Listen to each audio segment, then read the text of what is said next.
It's New Beer Thursday! Woo! And we have the Beer Wench in the house. What's up? What's up? Hey-o. Hey-o. So anytime the Beer Wench is in the house, you know things are gonna get a little crazy. So we're also live streaming. We have a studio audience. It's insane. We have a studio audience. I'm not gonna say that it's epic, but it might just be Google. It's totally Google It's right so now. Google. It's kind of like a Bam Bam in the White House experience. Bam Bam in the White House. Yeah, that's what I heard. John and I are like, I like inside jokes. Yeah, that's interesting. Anyway. Bam Bam from the Flintstones or Bam Bam Bigelow? Yeah, no, neither one of them are in the White House. No. So, yeah. All right. So that's an inside joke that if you don't follow us on Twitter, You won't get. Yeah, won't get pretty pretty much. much. No. So And that's if you do incentive follow for him you. on Twitter, like me, you still won't. That's get it. incentive for you to I know. follow us on Twitter because then you might get the inside jokes. Dude, it's occasionally. like following Epic Adventures. It's kind of like EdTV. You I follow have a feeling someone the show all the is going to time. be full of tangents. Just Oh saying. yes. Okay. Here's one So of them. tonight we are doing Kern River Brewing Company, which does an IPA called Just Outstanding IPA. Because it's just outstanding. It is, and I don't think that's arrogant. That's just fact. They are just stating fact on that label right there. It could be a mixture of both. No. That because like I could say like, oh, Steve Johnson is just outstanding. It's got That's just it's got a guy with a blue donkey on the label. which is also outstanding. outstanding. Which is also outstanding. Yes. We're gonna go ahead and Just outstanding cheers. Cheers.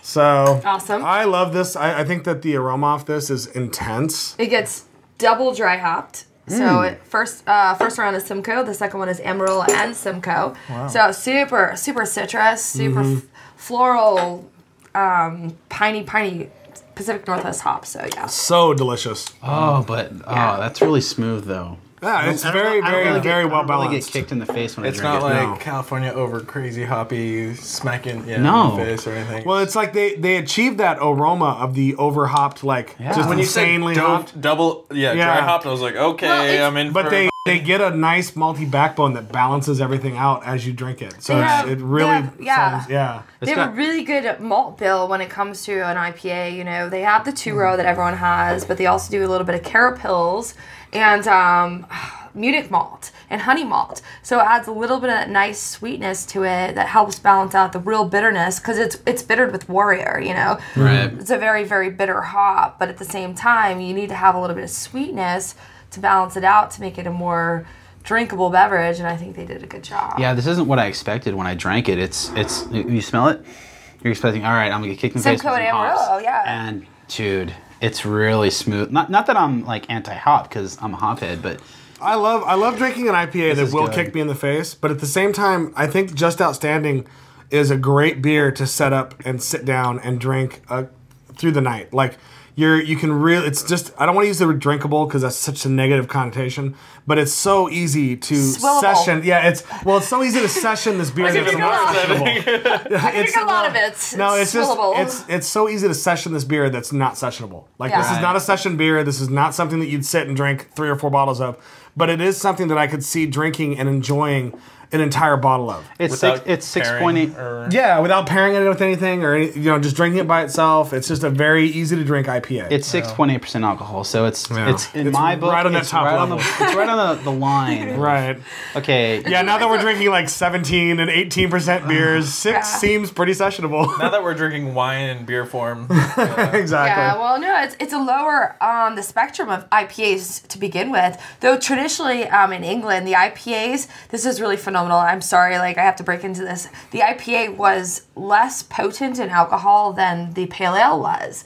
They just overhopped it because there's that misconception, and I actually had to study this a lot and talk to a lot of people to find out that the IPA was not more in alcohol, it was just more in hops. Right, that's what I but it was the same thought, too. percentage as a pale ale, if not a little bit less. preserve it. The IPA was a session beer back in the day. It was Right. Americans who took that style and kind of bastardized it by taking it. Would you say they made it an extreme. arrogant bastard, perhaps? I would say they got a little arrogant about it. Producer Yvonne has created a delicious curry-style chicken I'm that we're excited. going to be eating, and looks I really have tasted good. the sauce, and dare I say it is epic. The sauce basically Google. it's sweet and then salty and then it just like takes your creeps tongue up on like a and it a like ride. you're like ah. And I know I can speak My for tongue saw myself, Jesus. and I think I can speak for the Beer Wench when I say that both of us love to pair IPAs with super spicy food. Well, that's Right. all we've been doing for the last couple of days. Exactly. Oh. There's also some rooster sauce here. Rooster sauce? What's rooster sauce? Not yeah, roosty sauce. Sriracha. Sriracha. Let me just say this Well, it's is got a rooster effing on it. amazing. Yeah. A little bit. I love this stuff, dude. A little bit goes a long way. No, not for me. You should have seen my photo today. Wow. It took half a bottle of that. Faux show. We've got cookies. Oh my god. All right. All right, with the beer. I'm going to say right now, This is a perfect curry. yeah, I'm not a huge Indian food fan, Wow. but this is just extremely amazing. That's really good. Wow. There's the right balance in the food, though, like Yeah, there is it- in the beer. There's the cooling aspect of the cilantro, you know, and the crisp, fresh onions and everything like that. But at the same time, you have the sweetness that you were talking about, but there's an underlying heat that's Yeah. really Right. Kind of Right. creeps up on you, you know? And it just, Which is great. I feel like this, when you have a bite of it and then drink the beer, it really Cleanses? cuts down on the acidic flavor of the spice. Right. You still have that warmth, the tail end warmth of it, but it just like combines in a really, really great way. And also, I feel like the food takes away on the bitterness. So it's just like they're both kind of like Well, this it's great happy 'cause, like, medium. you take some of the food and the IPA just washes over it, very refreshing. Right. It's an instant refreshing feeling, and then you get that nice hop and malt characteristic to it. You really get to experience that beer differently. That's good. Oh, and there's couscous. I found the couscous. Woohoo! I think it was there all along. Oh my. Is that a Friends episode reference? I think it might be actually. That's probably where I got that Ross? from. Yeah. Yes, Called we just out. went there. So Steven's really good at TV references. I do. I make a lot of TV. Addicted to Yeah, I am addicted to TV. As the Beer Wench has found out the last few days. I dig it with the rooster sauce, dude. Just saying. Dude, this beer is freaking Yeah, awesome. I'm gonna go ahead and say that to the Kern River Brewing people. Thank you. Word up, yo. If I meet you in person, I will likely hug you awkwardly, and I apologize in advance for that. Please do not make that a reason not to meet me. Kern River has been a really good Twitter friend of mine because they'll respond back to me, DM, and everything like that. Anytime I need information, which means they get it.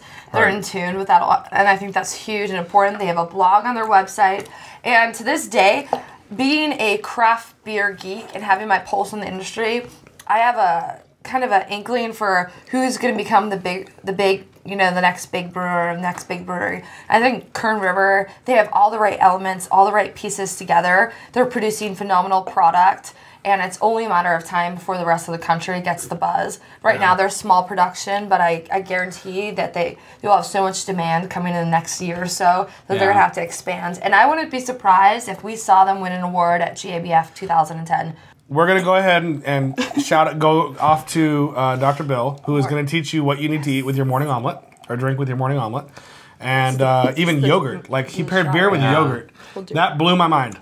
And so it's me and Dr. Bill. We're gonna be doing the Hefeweizen, and it's a great beer. It's a great pairing. Enjoy.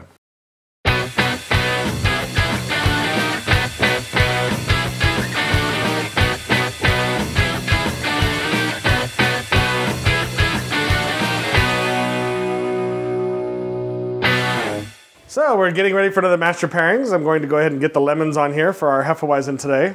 Brad told me to make sure there were lemons on here because the Hefeweizens he always ordered have lemons on them. Whoa. Wait, what are you doing, Steven? Hey Bill, how you doing? What are these? Those are lemons. Yeah. They're for the Hefeweizen. I don't think so. Welcome to another master pairing with me, Dr. Bill. And we have Steven Johnson here. What's up? Yeah, lemons. Today I wanted to pair one of perhaps the most versatile beer with food. So you don't put lemons on it? No. Basically... Oranges? Well, the beer, first of all, is Hefeweizen. Uh-huh. Okay. Hefe meaning yeast. Right. Weizen meaning wheat. Right. It's a Weiss beer. Now, people think Weiss also means wheat, but that means white. It's considered a white beer. And there's a lot of different styles, but Hefeweizen is probably the most flavorful as far as from the different German beers. And what happened is in the 60s and 70s, American tourists would go to Germany, and there was a beer that was created based off of a Hefeweizen called a Crystal Weiss. And a Crystal Weiss basically has removed all the great yeast sediment that makes up all the flavor of a wheat beer. And so a lot of the elderly Germans trying to recapture some of that character would put lemon in their beer. Oh, to create the haze. Well, create the haze and the flavor. Historically, hundreds of years ago, beer was a kind of iffy situation. It might be spoiled. There was no refrigeration. Right. So people would add adjuncts to beer. Right. And some of the adjuncts that they would commonly use are fruits. And that would hide the flavor. I mean, if you put enough lemon into your beer, it's going to taste lemony and it's going to be palatable and able for you to drink. Well, and citrus will take away any sort of skunking that's occurred to the beer. Yeah, citrus does benefit for those things, but you definitely don't want to do it with. If you were in Germany and Brad was putting a lemon in his Hefeweizen, That gives me the right to punch him in the face, right? not quite, but he'd get a lot of dirty looks. So today we're going to talk about Hefeweizens, and they're one of my favorite beers. Okay. And this is Weihenstephaner's Hefeweizen. Weihenstephaner. And it's a great beer. And today I paired a few different unique things. I have a morning omelet. This is like a brunch beer. It's so awesome. It's so light and refreshing. And It's like a mimosa for beer. it's better than mimosa because it has those scrubbing bubbles to clean your palate from any of the fattiness you have. You could have a huge brunch, and this beer will make you forget how much you ate because it's so light and refreshing. Excellent. It's so clean, has great flavor profile, it has this characteristic of cloves, banana, some say bubblegum. Right. And there's a lot of different variations of this, Dunkelweisses and Weizenbachs, but this is a clean, crisp beer style. There's a specific way you pour this beer, and the specific way is you start with the beer along the edge of your glass till you're about 3/4 of the way full. You'd like to see a good 2 to 3 inches of head on this. So once you get to about a 1/2 inch left in your glass, stop. Okay, or in your bottle, excuse me. There's a lot of yeast in the bottom. Right. And this yeast is different than other yeasts that are in bottle conditioned beers. This yeast has a lot of active vitamin B complexes. It has all the range of vitamin B in it. It's very considered a health drink. Awesome. And Germans for many years have done it. So I like to agitate it and get all that yeast loose and then kind of give it a nice shot in the middle. And that just adds a beautiful cloudiness and adds to the beer. You still got beer in your glass? It's like whipped cream. There you go. Yeah. Cheers. Cheers.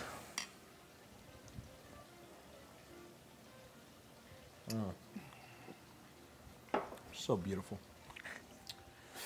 Over 50% wheat malt. The rest barley. Has this great tanginess. Has that banana, clove, little Very sweet on the front end. little bubble gum. That's classic for this kind of beer. It's just amazing. It's like a Hubba Bubba. Yeah. It is so refreshing and such a great beer to sit out on a patio and just drink. Yeah. And it is so versatile. This beer will go with brunch foods. It'll go with, I've got yogurt and fruit here for us to have with this beer. Goat cheeses, chevs, different things. I have Montenegro and little crotons of chev that are just fabulous. They're going to go great with it. Indian food, Thai food, Chinese food. Blow away those clean, crisp lagers that they normally serve from those countries. If you go to a restaurant and you can bring your own beer, I recommend you bring Hefeweizen.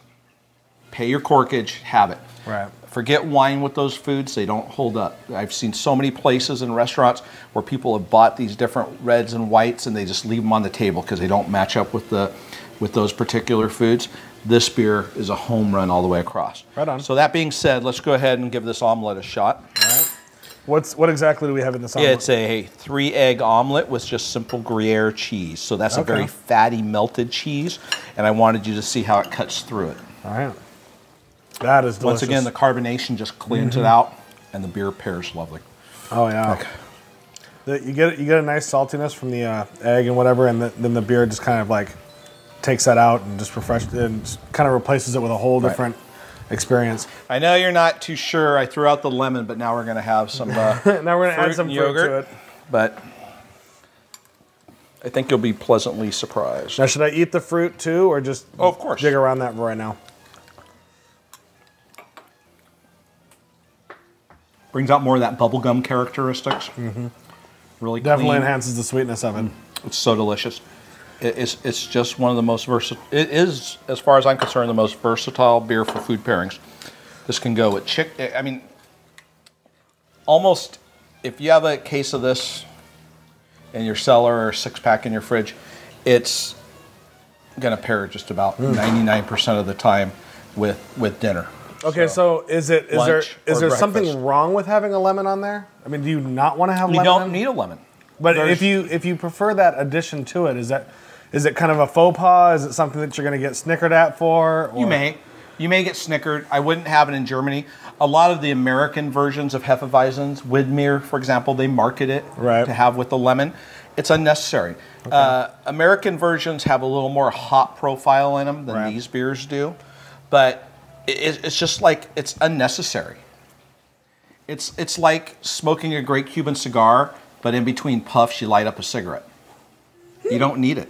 So let's try some of these cheeses. There's a little knife for you right there. Yes, I'll start over here. So the Montenegro is a goat cheese that is actually inoculated with a yeast strain that's used to make Roquefort. Okay. And so it adds a little different characteristic to it. Yeah, it's not as sweet. It's a fabulous cheese, and that's a layer of ash that's all around it. Mm-hmm. And it's just delicious. Wow, it's very salty. Yes. And that's from the yeast that they use, bacteria, I should say, that they use for that. I love this cheese, though, because it looks like a big piece of wood with cheese in it. Yeah, it's a great piece of cheese. Oh, wow, that works. Oh. And on my part, for this is really a classic Chev, very tart, very food-friendly. I mean, very beer-friendly. But this just cuts right through the tartness. Mm-hmm. It brings out more of the clove with the beer. Matter of fact, you get this really interesting, you kind of get that bubblegummy finish. It just really overwhelms it and brings it in and does it. And let's see how the Montenegro is holding up.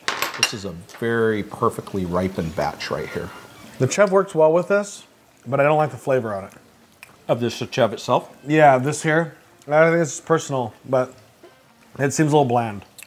Well, you just had the Montenegro. Yeah, I should have started the other way. Yes, I should have made you. It tastes good, but it's it's kind of a blandness. Being to the person who does the pairings, I should have directed you that way. Well, this is great. This is this would be an amazing breakfast right here. And thank you very much. This has been a great Master Pairings. Cheers. This week's signed copy of the Beer Wars DVD goes to our craft beer advocate, Grant, from Corona, California. Not that place. I haven't done anything major, but what I have started doing is when I see someone drinking crud beer, aka mainstreamed macro-brewed lagers, or something that's possibly run-of-the-mill from that corporate family, I send them over a real beer, possibly Stone, Dogfish Head. Sometimes I send Belgian beers over, like an entry-level Chimay, or even send them flavored beers, like 21st Amendment's Hell or High Watermelon. It has proven to be a smidgen costly at times, but I feel that it's a small price to pay to get people to open their eyes about what's out there. And the more people that are out there drinking these beers, the more likely they will stay in business, and the more likely that more craft beer will pop up. So, the more the merrier. Cheers, Grant. Thank you for sending your story in. If you'd like to be a craft beer advocate, send us your story at advocate@newbeerthursday.com, and maybe we'll pick yours and put it on the show. Boom. Wenchy, we want to say a big, huge thank you for you making the epic journey down from San Francisco to LA to shoot with us. Of course, anytime. We really appreciate that. And where can you be found on the web? Where can't I be found on the web? True. Rumor has it I might whore myself out a lot and provide content for a lot of different websites for free. It's quality whoring now. Yeah, I don't ever see But the Beer Wench as a subtitle of New Beer Thursday's blog post. Hashtag just saying. Yeah, if you want content, technically I probably will give you some. But yeah, no, you can find me at drinkwiththewench.com and If you just Google the Beer Wench, I guarantee you'll find all of my Dude, other. I've Googled images for Personas. New Beer Thursday, and they've come up with your site. I shit you not. That's awesome. We really appreciate you coming down. This was an amazing beer. We want to say thank you to Kern River Brewing Company hell for yeah. creating just Hell yeah. awesomeness. Dude, Kyle, this is awesome. Eric and Rebecca, you guys are phenomenal people. Cheers to you guys. Cheers to everyone. And as always, stay safe safe. and drink beer. Cheers.